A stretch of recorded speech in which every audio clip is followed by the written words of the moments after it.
Hindol अंचलरू 1.5 quintal गंजेई सह जणे गिरफ। प्राप्त सूचना अनुसार बेआईन गंजेई चालाण बेले माड़ी बसी STF CDI crime branch team 2 जण इन्स्पेक्टर समेत मोट 7 जण एही चढ़ाऊ रे सामिल होइथिले। हिंदोल अंचलर 2 जण सरकारी कर्मचारी को साक्षी रखी एही चढ़ाऊ करा जाइथिबा बेले गतकाली संध्या 7 घटिका समय रे आंबिठी बड़दुर्गा मंदिर रास्ता रे गंजेई अनलोड हेउथबा बेले विश्वस्त सूत्ररू खबर पाई टीम चढ़ाऊ करथिले। 2 जण घटनास्थल फेरार हेजिबा बेले जणे मात्र टीम हाथ रे धरा पड़िथिले। अटक व्यक्ति नाम लिपु नायक, बयस 25 वर्ष, घर चेपेटी गाड़िया बोली जहा सूचना मिली। नुआपाटଣା ग्राम रे शनीश्वर पूजा पालन।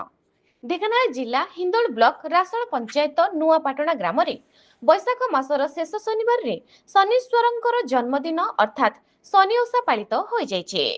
नुआपाटଣା ग्राम रे थिबा प्रभु शनीश्वर पीठी रे महिमा माने एकत्रित होई ग्रहराज प्रभु शनिंकर ओषा व्रत पालन करने सहित पूजा अर्चना करथिले। बैशाख मासर प्रत्येक शनिवार दिन ग्राम रे महिला माने शनि मंदिर को जाई दीपदान करते। आज शेष शनिवार रे ग्रामर मनोरंजन पृष्टि और गोपबंधु साहू नेतृत्व एवं पौरोहित रूपेमानस रंजन मिश्र और पिनु मिश्र योगदान करथिले।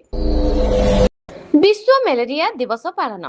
रायरंगपुर 25/4/2026 मयूरभंज जिला विशोई ठारे ब्लॉक स्तरीय विश्व मलेरिया दिवस एवं अंत समन्वय कमिटी बैठक अनुष्ठित होइछे। मनदा गोष्ठी स्वास्थ्य केन्द्र भारप्राप्त चिकित्साधिकारी डॉक्टर दुबराज हेम्रुमको अध्यक्षतार आयोजित एही बैठक में शिक्षा विकास अधिकारी एवं जनस्वास्थ्य संप्रसारण अधिकारी दुर्लभ चरण हो किपरि भावे मलेरिया को 2030 सुधा मूलपाटन करा जाय परिबो से विषय रे आलोकपात करथिले। आसंता 20 तारिख रु खोलिबो धान मंडी। कलाहांडी जिले में रवि ऋतु धान संग्रह प्रक्रिया को नहीं जिला प्रशासन प्रस्तुति बैठक। मे मास 20 तारिख रु जिला आरंभ हेबा धान किणा प्रक्रिया। एने आज कलाहांडी जिला प्रशासन पक्षरु धान संग्रह प्रक्रिया को नहीं एक बैठक अनुष्ठित हो जाइछे।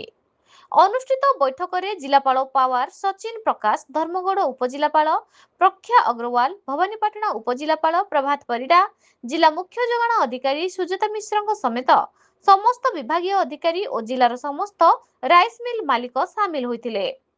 आसंता मे मास 20 तारिख रु मंडी खोलिबा थिबा बेले 56,000 चाषी ठारू 93टी मंडी माध्यम 40 लाख क्विंटाल धान किणा जिवो। सेपटे खरीफ ऋतु धान वर्तमान सुधा मिल मानकरे मौजूद रहितबा जोगु रवि ऋतु धान पाई मिल मानकरे आवश्यक जगह नाही, तेणु धान क्रय रे समस्या उपजिबा परे बोली मिल मालिक संघ प्रकाश करथिबा बेले अतिरिक्त गोदाम पाई निष्पत्ति नियाजिवो बोली जिलापाल प्रकाश करचंते। कलाहांडी जिला प्रतिनिधि रितेश कुमार मुंडा को report, news Odisha TV. Raigarh जिला स्तरीय जातीय पंचायत राज दिवस पालित हो जाइछे। जिलापाल सम्मिलनी कक्ष रे जिला स्तरीय जातीय पंचायत राज दिवस पालित हो जाइछे। ए कार्यक्रम रे रायगढ़ जिलापाल आशुतोष कुलकर्णी मुख्य अतिथि भावे जोगदेई पंचायत राज व्यवस्था को अधिक सुदृढ़ करबा पई समस्त को आह्वान देथिले। उपांत रायगढ़ जिले में पंचायत राज व्यवस्था माध्यम गाँ गाँ रे विकास होइथिबा बेले शिक्षा, स्वास्थ्य और गमनागमन विकास होई परिछि। ग्रामांचल लोकमानकु स्वावलंबी करबा सह लोकमानकु अधिक सशक्त करा जाइछि बोली जिलापाल एही बैठक रे सूचना देथिले। ए कार्यक्रम रे अन्य मानक मध्य जिला परिषद अध्यक्ष सरस्वती माझी, एसडीसी अध्यक्ष विद्याधर सबर और जिला परिषद उन्नयन अधिकारी अक्षय कुमार मेंडुंकु समेत विभिन्न ब्लॉक निर्वाचित प्रतिनिधि उपस्थित थिले। ए कार्यक्रम रे ग्रामांचल विकास रे भागीदारी रहितबा सरकारी कर्मचारी और निर्वाचित प्रतिनिधि मानकु संबोधित कर जायतिला।